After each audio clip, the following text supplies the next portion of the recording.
Welcome to another exciting episode of the Insurance Untangled Podcast. My name is Ben Tuinei. I'm one of the co-hosts on this podcast. And y'all know that we created this podcast to help practices that are tangled up with the mess of insurance in their practices. So we're going to talk about topics that are helpful and meaningful to get you to take more control in a way to create a better future for all of us, including your patients and your team members. So today I have my good friend and co-host Naren. I'm going to be interviewing him today on some marketing concepts. Naren, how are you, my friend? I'm doing great. That's excellent. Excellent. Well, thank you for taking time. So the topic that we decided to talk about today are 3 goals to make 2025 your best year yet.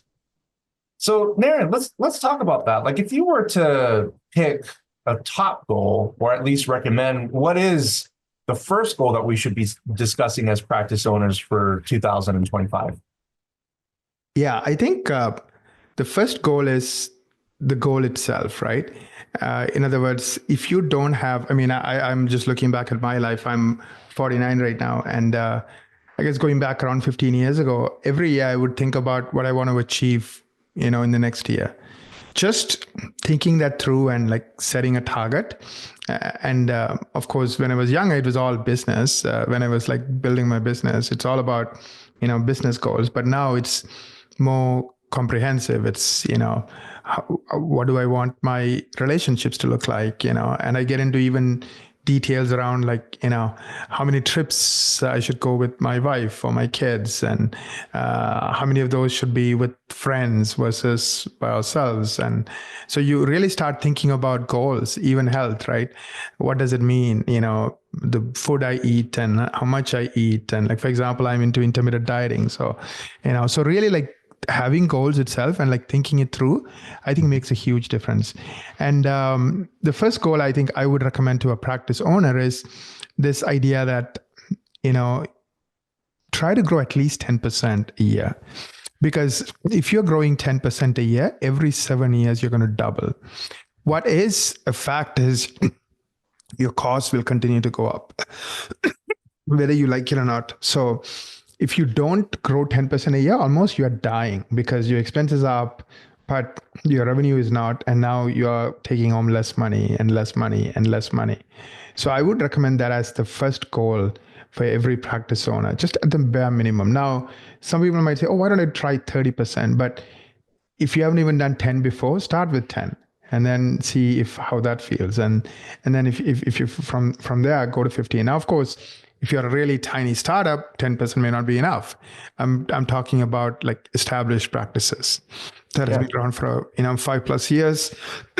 I think 10% is a great goal to have. I keep hearing that that particular recommendation I've heard many a times. What is the significance about that 10% number for an established practice? Why is that such an important goal? Like an important number, I should say. Yeah, I think it's just the rule of 72. Mm-hmm. So you take, whatever percent you're growing by and you divide it by 72 and it'll tell you approximately how long it'll take you to double. So for example, if you are, growing by 36%, you will double every 2 years. I mean, think about it. 36 is not 36 times 2 is not 100, but what happens is second year, you're growing on top of the year one's growth. So the second year, will be much more than 36% of your first year, right? I mean, your third year will be much, so it'll keep, you're compounding, right? That's the power of compounding. And the other reason I think 10% is significant is like every single practice should be able to do it. And you should be able to do it without having to hire additional people, hire additional, team members. So look at your practice. Let's say you're doing $1 million, you're going to 1.1 million. You can do it with the same team and same hours. The way you do it is you go after perhaps, bigger cases, focusing on scheduling bigger cases. In other words, let's say you are currently, just to simple numbers here, $1 million practice, 200 working days. That means you're doing $5,000 worth of dentistry. Now, per day. Now, to grow 10%, you have to do $5,500 worth of dentistry. It's easy to, chunk that and understand that and, work on it. Of course, now you have to make that a goal for somebody. You need to have a you might say, okay, 1/3 is going to go to hygiene because let's say that's your ratio, and 2/3 is going to go to, to doctor production. So out of the 5,500, 2/3, I'm just doing some mental math here. Let's say is, how much is it? 3,700 also would be, doctor production. And then the other, so out of the 5,500, 3,700, 1,800 is hygiene production. So hygiene, maybe just one extra SRP, or like one extra, complex case. So like, okay, setting that goal to the hygiene coordinator and or incentivizing your team who's doing hygiene to like look for those complex, so that extra hygiene help that somebody might need and identifying it, like, for example, so you really can start achieving it. So I think for those reasons, because it's easy to digest and easy to accomplish, I think, and at the same time, you will double your practice. I think that's why it's a significant goal, like 10%. Now, once you do the 10%, maybe go for 11%, but it's better to do 10% consistently than, try to do 20% and then fall flat on your face and your team gets disillusioned and everybody quits. Yeah, that kind of came to mind. I think you helped answer my question in a good way. And also in my mind, I was thinking is that I've seen companies grow 20+% year by year. But what comes with that are a lot of operational inefficiencies, and so 10% seems to be a proven sweet spot. I mean, I could relate to that for my business. 7 years into it, we doubled, Yeah. And I didn't really realize that. I don't know if it's a natural law of business or not, but it seems to be a common theme. But I guess another question I had, Naren, is what are the keys to achieving a 10% growth year by year? Yeah, I kind of started alluding to it in my last answer. One is, it's a math problem, right? So 1/3 comes from hygiene, 1/3 comes from doctor production. So you need to have a scheduling coordinator. And I'm a huge fan of Gary Taka's. So, we'll put a link to thrivingdentist.com in the show notes. He talks about this idea of having champions and then bonusing those champions. Mm-hmm. So for example, you would have a hygiene champion, hygiene production champion, as well as a doctor production champion. And if they hit that 10% goal, pay them $250 every month. They hit it, right? Of course, some months they might do better than that. So instead of doing 10%, let's say they do 15%. And you might say, if you hit 15%, then I'm going to pay you even more. So you can say, okay, instead of $250, you'll get even more. Now, the good news is that bonus you're going to pay comes out of what the person is making for you in extra money, right? For example, so that extra revenue you're generating will pay for the bonus times 5. So really, it's not any money going out of your pocket. Rather, the upside is used to pay a portion of the upside. A tiny portion of the upside is used to reward the team. And also it creates a culture of, like you don't have to carry the whole weight yourself. You can help other people carry the weight. Of course, they share in the upside. And that motivates people, right? Having a goal, having something to work towards. And again, it's simple, one goal. So they don't have to try to do 7 things. This is the only thing they have to do, just to focus on hitting the numbers on a daily basis as far as doctor production is concerned. And if they do that and they hit their total numbers, they get the bonus. So, so that is key, like having champions, having a bonus plan. And then of course, talking about it, right? Like in a morning huddle, talking about what's our target. Like for example, let's say your goal is 5,500, but you only have book treatment for, $4,000 that day. Right. So you can talk about, okay, let's identify opportunities. Who's going to jump in? Who's going to pitch in? Of course, you don't want to go in most days where you're behind, but once in a while it's going to happen. So having that checkpoint every morning, the morning huddle to fix any problems that you see and so forth. I think these are all good things. Yeah. Yeah. No, I love it. I think, from a goal setting perspective, that's actually the theme with my son right now, is just getting him to understand the importance of setting a goal and then what it feels like when you achieve that goal. It's an amazing feeling, which for business, it's not just a feeling, it's a lot of things, that you get in terms of a reward. So that's awesome, Naren. On that 10%, I've learned. I mean, I didn't know. I mean, it makes perfect sense to me the way you're explaining it. To set 10% as an annual growth, right? What about another goal? Like, what would you say is a good second goal to focus on for 2025 for practice owners? Yeah, I think the second goal to focus on is a marketing goal. Of course, I'm biased, and it's something that, as many of you know, I run a marketing company, and the problem is that not all marketing is equal. Like even PPO plans is a marketing function, right? Because the only thing they do is send you new patients. So, but in the case of the PPO plan, you are spending 45 cents on the dollar as a marketing fee. In other words, instead of charging your usual and customary fees, because they control your fees and also they don't pay you, even what your control fee is, they pay you only a portion of it. You end up only collecting, best case, out of $1,000 worth of dentistry, $550, right? So, I mean, now the other problem with PPO plans is you're doing that for the life of, the patient. So the patient is with you for 5 years. Every year, for whatever dentistry you do, 45%, let's say you do $1,000 worth of dentistry, $450 every year for those 10 years goes to the PPO plan. So it's, that could be like, $4,500 in a marketing fee for one patient. Mm-hmm. Now, of course, you can do Google Ads. Now, Google Ads might cost you $400, $500 because the reason is every time somebody clicks on it, you're paying a lot of money. And because it's an ad, they don't trust you. So there's going to be no shows and so forth. So I would say second goal should be find the lowest cost way to, attract a new patient. And by far that is search engine optimization. Like you're looking at $50 to $60 a new patient. And remember, that's a one-time fee, not every time they come in, you're paying that fee, but rather the very first time they come in, you could think of it like you're paying that fee, but that patient is there with you for 10 years. Second year, you keep all the money. Third year, you keep all the money. Fourth year, you keep all the money. So it's a very, very powerful way for you to think about it. So I would say find the lowest cost way to, attract new patients, because, attracting patients is the lifeblood of every business. So you have to just not get any patient. You want to get the highest quality, lowest cost way to get that new patient. Mm-hmm. Yeah. Yeah, I mean, I imagine that the reason why you're mentioning this today in terms of a second goal for 2025 is there's a pattern of slowness going on in the industry. There's a lot of practices that are sort of suffering with new patient flow, right? And consequently, you do see the effects of that months and years down the road, right?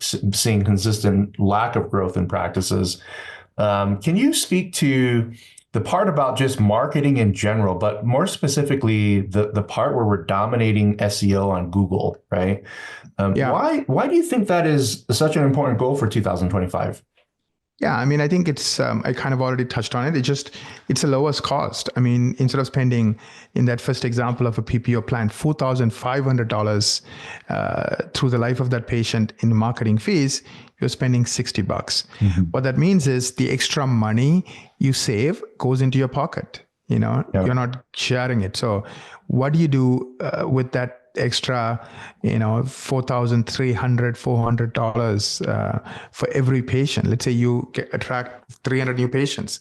That extra $4,300 is now money you can invest in technology, money you can use to save for your retirement, money you can use to pay your people better. So like I always believe that you should be smart with your money, because at the end of the day, business is about revenue and expenses. So you want to spend as little money as possible. So this number that I shared with you, like, it's definitely doable. So attracting high quality patients from SEO and then saving so much money in terms of the cost of acquiring those patients, I think is definitely, a great goal to go after. Absolutely. And that's excellent. And what I recommend is a lot of our clients, and including members of our group here in Utah, the Utah Dental United group, have taken advantage of the marketing strategy meeting, which for me personally, I've had clients do that and they've reported amazing, at least benefits, whether they retained Naren's team or not. It's a huge added value to the practice in terms of a look on marketing options, particularly that of SEO and Google. So if you want to take advantage of the marketing strategy meeting that here at Insurance Untangled, we offer that complimentary thanks to Naren and his team. You can check out insuranceuntangled.com/MSM. That's marketing strategy meeting to take advantage of that offering. So Naren, let's talk about a third and final goal. In the interest of time, we'll maybe cap it at 3. What do you recommend for 2025 as far as a third goal? Yeah, I think the third goal is to achieve the first 2 goals. One is dominating Google, which is, how you save money on marketing, and also the very first goal, growing 10% or more every year.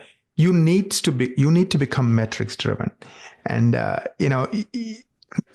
what's a famous quote from Peter Drucker? What you measure improves. So you need to create a culture where there are clear metrics that you want to work on every month, and you need to associate that metrics with relevant people. So let's say you have a 5-person team. Some people might have 2 metrics, some might only have 1. So you are working on 8 metrics or 6. If you have never done this before, start with 6. And there are specific people assigned to it. So of course, you need to know what the metric is.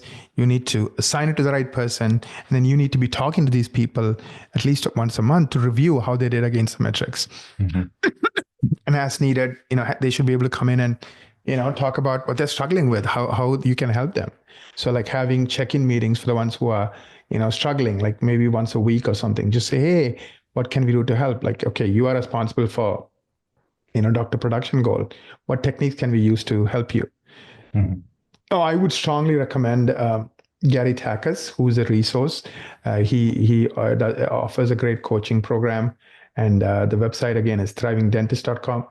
In case you need some help or handholding, then I would recommend you start with Gary. Yeah, no, that's awesome, Naren. I think metrics, you always hear that saying, out of sight, out of mind, right? If it's not on our radar, we're not going to focus on it.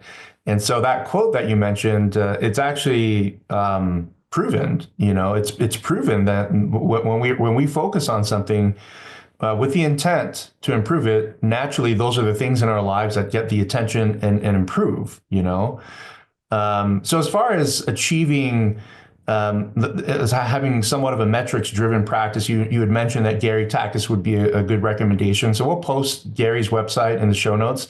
Yeah. Any other things that you want to share with regards to having more, sort of a more metrics-driven focus in the practice? Anything else you can share on that topic, Naren? Yeah, I think I'll share a couple of metrics as an example. We already talked about doctor production, hygiene production. Those could be good metrics. You want to focus on number of Google reviews you get every month, because it is the currency today, because without Google reviews, you won't convert those people who find you through SEO or even through your PPO plan into new patients. They're going to check your Google reviews. Now, whether you work on it or not, somebody who's unhappy with you will write that negative review. So you better set a target of getting 10 reviews a month. And then again, having a champion, rewarding them. There are techniques around it. We'll put a link to a podcast I think you and I did on like how to improve Google reviews. So you just have to keep setting these goals and working on it. Now I know I can do an entire, episode on metrics, and maybe that could be, the topic for our next podcast. But, I do think, being metrics driven is really, really key. And the key is, if you've never done this, start small, get help. Whether it's Gary or another person who knows how to create a metrics-driven culture, and then go after it. But if you do these 3 things we touched on today, set a goal of growing 10% a year, make your marketing the lowest cost, most effective marketing, where it's SEO based, Google based, and finally, where your practice culture is metrics driven. Everybody knows what their number that they need to focus on, and they focus on it. You're going to have a thriving practice. You're going to have a practice that, makes, you have fun, that's profitable, that's enjoyable, that's, also rewarding for the team members because they benefit as well and they have something to contribute. So everyone, comes together and, does something that they're very happy to do, happy to work on together. Yeah, that's awesome, Naren. Really appreciate your insights there. Those 3 goals are amazing goals. Very much applicable to most businesses, particularly those practice owners here that are listening today. So thank you, Naren. Thank you for your insights, and thank you for another amazing episode of this Insurance Untangled Podcast. We do a few podcasts and we kind of get the names mixed up a little bit. So thank you for joining us today. Again, visit our website, insuranceuntangledcom. Check out the show notes for the offering for today's episode, which is the marketing strategy meeting, insuranceuntangledcom/MSM. Until we meet again, thank you for joining us on an amazing episode and have a wonderful day.